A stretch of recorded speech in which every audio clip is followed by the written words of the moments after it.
Welcome to the Ownership Review, where we do a bunch of maintenance to see what this car is like to live with on a daily basis. Here are the high points of the 2011 Ford Mustang GT500. Some of the headlights, such as the headlight and the front turn signal, are accessible by simply reaching behind the bulb housing.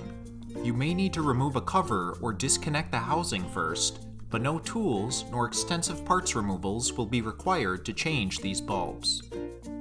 The battery is located in the back of the passenger side of the engine bay, with unobstructed access to the terminals and a bracket that is easy to reach. Jump-starting or replacing the battery will be very easy to do. The engine coolant reservoir is right in the front of the engine bay. The level markers are easy to spot on the side of the reservoir, and you won't have to make a long reach when removing the cap to add fluid. Not everything is perfect.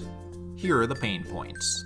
Some of the headlights, such as the fog light and one of the parking lights, will require a large panel to be removed from underneath the vehicle for access to their bulbs.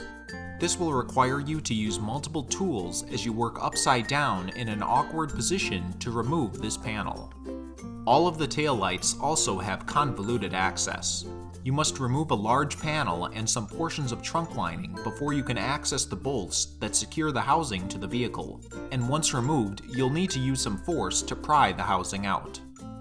This vehicle does not come provided with the traditional spare tire and jack kit, but rather just a compressor kit located underneath the trunk lining.